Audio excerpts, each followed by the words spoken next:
골로새서 4장입니다. 4장 2절에서 6절까지 말씀입니다.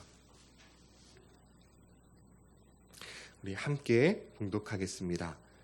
기도를 계속하고 기도에 감사함으로 깨어있으라. 또한 우리를 위하여 기도하되 하나님이 전도할 문을 우리에게 열어주사 그리스도의 비밀을 말하게 하시기를 구하라. 내가 이 일 때문에 매임을 당하였노라. 그리하면 내가 마땅히 할 말로써 이 비밀을 나타내리라. 외인에게 대해서는 지혜로 행하여 세월을 아끼라. 너희 말을 항상 은혜 가운데서 소금으로 맛을 냄과 같이 하라. 그리하면 각 사람에게 마땅히 대답할 것을 알리라. 아멘. 골로새서는 사도 바울이 이단으로 흔들리고 있는 골로새 교회에 보낸 편지입니다. 이제 사도 바울은 본문을 마무리하면서 오늘 다음과 같이 두 가지를 권면하고 있습니다. 첫째는 성도는 기도로 살아야 한다라는 것, 그리고 둘째는 성도는 믿지 않는 성도들과 관계를 할 때 어떻게 나아가야 되는지 이 두 가지를 권면하고 있습니다. 먼저 기도에 대해서 말씀하고 있습니다. 2절입니다. 기도를 계속하고 기도에 감사함으로 깨어있으라. 성도는 기도에 힘을 써야 한다고 말하고 있습니다. 신앙생활에 있어서 아무리 강조해도 지나치지 않는 것이 있다면 기도입니다. 이 존 버녀는 말했습니다. 당신이 기도하는 사람이 아니라면 당신은 이미 기도 그리스도인이 아닙니다. 또 C.S. 루이스도 이런 말을 했습니다. 마귀가 쓰는 첫 번째 전략은 성도들의 마음속에 기도하는 마음이 생겨지지 않도록 유혹하는 것이다. 성도는 왜 기도해야 할까요? 기도는 하나님과의 대화입니다. 사람과 사람 사이의 관계도 대화를 통해 깊어지고 친밀해지는 것처럼 하나님과 우리와의 관계도 기도를 통해 친밀해지게 됩니다.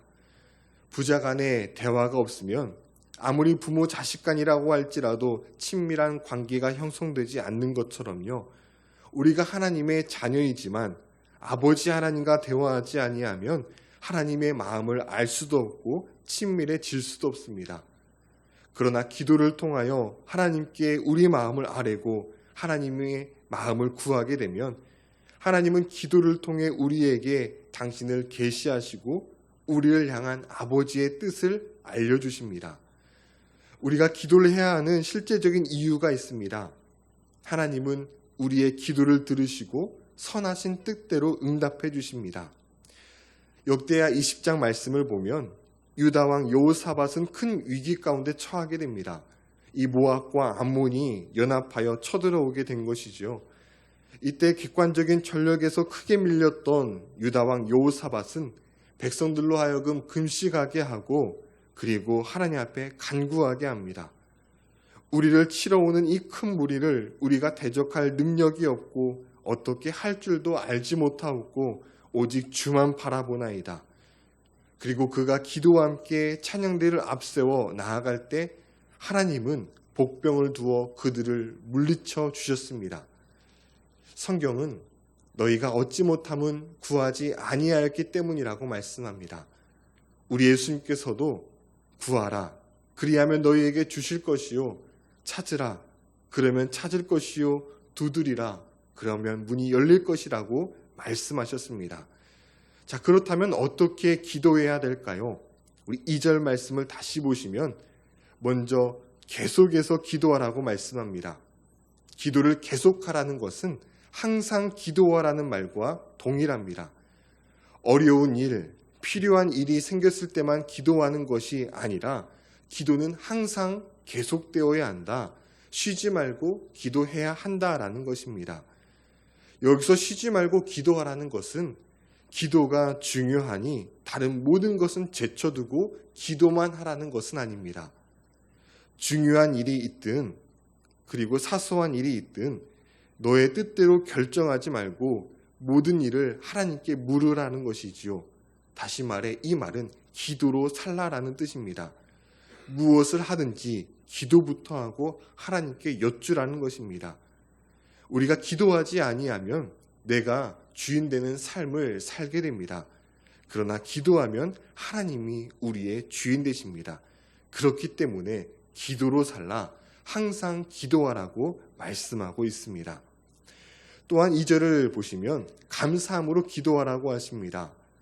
지금 이 자리 가운데 나오신 분들 가운데 남 모르는 걱정, 근심 한두 개쯤 안고 살지 않는 사람은 단 한 분도 없으실 것입니다. 누구에게나 어려움은 있고 아픔은 있습니다. 하지만 성도는 상황을 바라보며 한숨 쉬며 기도하지 말고 하나님 바라보며 감사함으로 기도하라고 하십니다. 빌립보서 4장 6절 7절도 말씀하지요. 아무것도 염려하지 말고 다만 모든 일에 기도와 간구로 너희 구할 것을 감사함으로 하나님께 아뢰라. 왜 하나님은 우리에게 감사함으로 기도하라고 말씀하신 것일까요? 감사함으로 기도한다는 것은 하나님께서 나의 기도를 들어주실 것이라는 확신이 그 안에 내포되어 있습니다. 우리가 자주 범하는 실수 가운데 하나는 실컷 기도하지만 믿음 없이 기도할 때가 많이 있습니다. 하나님께서 내 기도를 들으시고 응답해 주시리라는 확신 없이 기도할 때가 있습니다. 하지만 감사함으로 기도하면 어떻게 될까요? 하나님께서 나의 기도를 들어주시리라는 믿음이 이미 전제되어 있기 때문에 우리는 문제를 바라보며 나아가는 것이 아니라 하나님을 바라보며 나아가게 됩니다. 그러니 기도 가운데 한탄만 하는 것이 아니라 감사함으로 주님을 바라보며 나아가게 된다라는 것이지요. 또 감사함으로 기도한다는 것은 하나님께서 어떻게 응답해 주시든지 저는 감사함으로 받아들이겠습니다 라는 뜻이 내포되어 있습니다. 하나님은 우리의 기도를 들어주십니다. 하지만 내가 원하는 방식으로 응답해 주시지는 않습니다. 하나님의 뜻에 따라 응답해 주십니다. 믿음의 사람은 내 뜻보다 하나님의 뜻이 더 좋고 선하다는 것을 믿습니다. 그래서 노라고 말씀하셔도 기다리라고 말씀하셔도 이것 말고 내가 다른 것 주겠다고 말씀하셔도 감사함으로 나아갈 수 있습니다. 이렇게 감사함으로 기도하는 자에게 하나님이 베푸시는 선물이 있습니다. 그리하면 모든 지각에 뛰어난 하나님의 평강이 그리스도 예수 안에서 너희 마음과 생각을 지키시리라. 요즘 참 많이 아픔과 고통 가운데 걱정 가운데 살아가는 이들이 많이 있습니다. 하지만 이러할 때에 이 로마 군대의 수비대가 성을 그렇게 빽빽이 에워싸고 안전하게 지켜주는 것과 같이 하나님의 평강이 우리 성도님들의 마음과 생각을 이렇게 지켜주심을 통하여 평강 가운데 나아가셨으면 좋겠습니다. 마지막으로 2절을 보면 깨어있음으로 기도하라고 말씀합니다. 겟세마네 동산에서 우리 주님은 제자들에게 반복해서 말씀하셨습니다. 시험에 들지 않게 깨어 기도하라. 마음에는 원이로되 육신이 약하도다. 우리 인생에는 언제나 시련과 유혹이 있습니다. 이 가장 좋은 것은 이 유혹과 시련을 만나지 않는 것이지만 이 육신을 입고 살아가는 사람에게는 이 시련이 유혹이 없을 수가 없습니다. 그 유혹은 우리 도처에 널려 있고 그 악은 정말로 강합니다. 그리고 그 악은 우는 사자와 같이 두루 삼킬 자를 찾고 있습니다. 문제는 우리가 연약한 존재라는 거지요. 마음에는 선을 간절히 원할지라도 너무도 쉽게 죄의 본성에 따라 무너지는 것이 우리의 모습입니다. 그렇기 때문에 성경은 늘 깨어 있어야 한다라고 말씀하고 있습니다. 깨어서 어둠이 지배하는 세상 속에서 하나님 나라를 바라보라는 것입니다. 땅의 것에 마음을 빼앗겨 살지 말고 하늘을 바라보라고 말씀하십니다. 이 세대를 본받지 말고 마음을 새롭게 함으로 변화를 받아 하나님의 선하시고 기뻐하시고 온전하신 뜻이 무엇인지 분별하며 살라라는 것입니다. 그렇다면 어떻게 기도할까요? 정리를 하면 2절을 보면 이와 같습니다. 계속해서 기도하라. 감사함으로 기도하라. 깨어있음으로 기도하라. 이것이 우리에게 주신 하나님의 말씀입니다.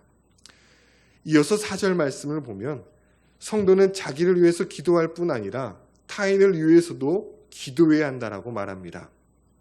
지금 골로새 교회 성도들은 예수님을 영접한 지 얼마 안 된 사람들입니다.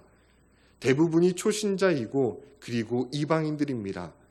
믿음의 뿌리가 깊지 않아서 지금도 이단의 가르침에 분별력이 없어 이리 흔들리고 저리 흔들리고 있는 상황입니다.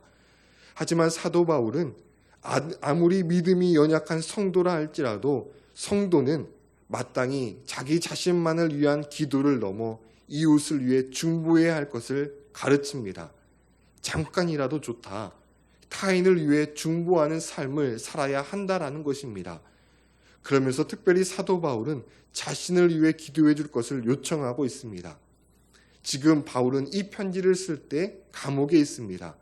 하지만 내가 감옥에 있다 할지라도 이곳에서라도 전도의 문을 열어주어 그리스도의 비밀을 말할 수 있도록 여러분들이 중보해달라고 요청한 것입니다. 여러분, 사도 바울만한 믿음을 가진 사람이 어디 있습니까? 바울만큼 성령으로 충만한 사람이 어디 있고 하나님 나라를 사모한 사람이 어디 있고 영적 지식과 성령의 은사와 세상의 학식을 두루 가진 사람이 어디 있을까요?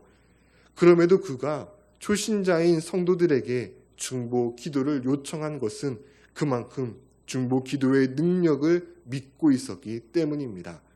그래서 4절에서 이렇게 말합니다. 그리하면 내가 마땅히 할 말로써 이 비밀을 나타내리라. 여러분의 믿음이 아무리 부족하고 연약할지라도 여러분들이 나를 위해서 기도해 주신다면 하나님은 하늘에서 그 기도를 들으시고 나로 하여금 이 감옥에서라도 복음을 나타내게 하신다. 이 바울은 이 확신이 있었다라는 것입니다. 이제 둘째로 바울은 교회 밖에 있는 사람들을 만날 때 성도는 어떻게 대해야 할지를 권면하고 있습니다. 5절입니다. 외인에게 대해서는 지혜로 행하여 세월을 아끼라. 외인, 즉 그리스도 밖에 있는 사람을 대할 때에는 늘 지혜롭게 행동해야 한다라는 겁니다. 불신자들은 우리의 말과 행실을 통해 하나님이 어떤 분이신지를 알고 있습니다. 때문에 지혜가 필요하다라는 것이지요. 이 한편 세월을 아끼라는 표현은 헬라의 상업 용어로서 시장에서 상인들이 기회가 왔을 때 민첩하게 포착하는 것을 말합니다. 시장의 상인들은 저 사람이 이 물건을 살 것 같으면 그 기회를 정확하게 포착하여 살만한 사람에게는 기회를 놓치지 않고 적극적으로 다가가서 그 물건을 판매합니다. 마찬가지로 성도들 역시 불신자들과 대화할 때 세상의 헛된 이야기에만 마음을 빼앗겨 시간을 허비하지 말고요. 시장의 상인들과 같이 때와 시기를 잘 살펴서 할 수만 있으면 복음 전파의 기회로 활용하라는 것입니다. 자신을 자랑하지 말고 예수님을 자랑하고 하나님을 자랑하고요. 세상의 정욕과 욕심에 이끌려 사는 사람들에게 그 때와 기회를 잘 파악하여 영원한 하나님 나라를 바로 볼 수 있는 그 눈을 보여주라고 말하고 있습니다. 또 6절 말씀을 보면 이 바울은 불신자와 대화할 때 구체적으로 두 가지를 유념하라고 말합니다. 첫째로 은혜 가운데 말하라고 이야기합니다. 말은 사람의 마음에서부터 비롯됩니다. 때문에 마음이 악한 사람의 입에는 악한 말이 나오고 마음이 선하면 선한 말을 하게 되어 있습니다. 성도 역시 마찬가지라는 거죠. 성도가 하나님의 은혜 가운데 잠겨 있으면 아름다운 말이 나오지만 그러나 은혜 없이 말하게 된다면 오히려 상처와 아픔을 주는 말을 할 수 있다라는 것입니다. 죄악된 본성이 우리 안에 여전히 존재하고 있기 때문이다라는 거죠. 따라서 성도는 항상 굳어있는 마음을 제거하고 하나님의 은혜 가운데 거하도록 애를 써야 한다라고 말하고 있습니다. 그 은혜 가운데 거할 때 믿지 않는 사람들에게 선한 말, 아름다운 말이 나올 수 있기 때문이라고 이야기합니다. 또 성도는 소금으로 맛을 내는 것처럼 말하라고 권면하고 있습니다.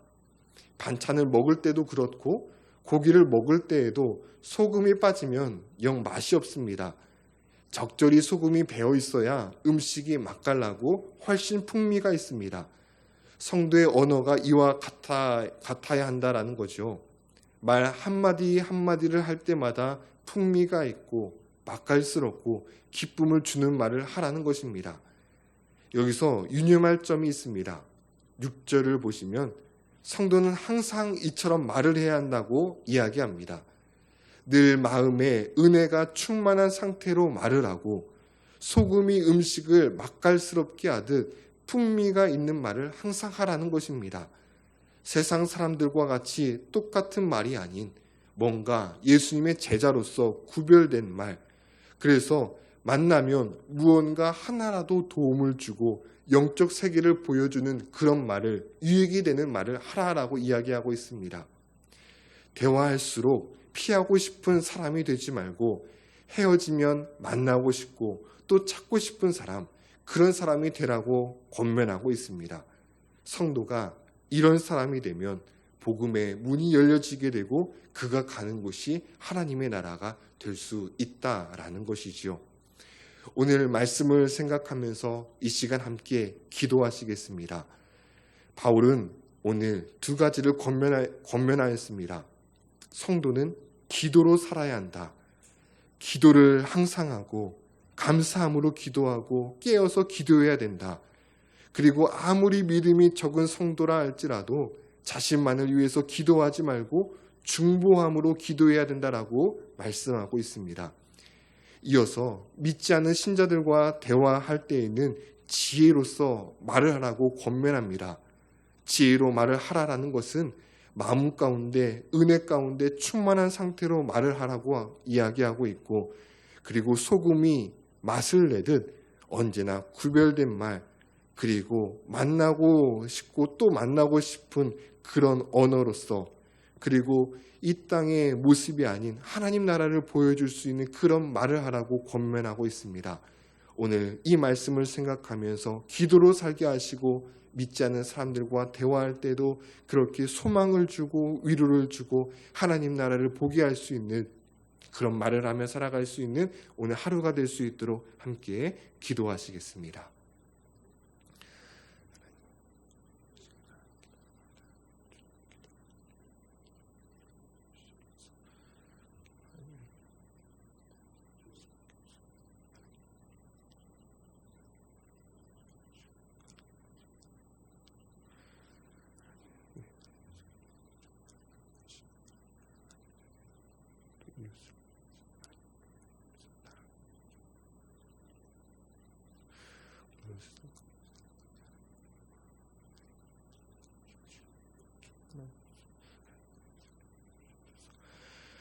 하나님 감사합니다.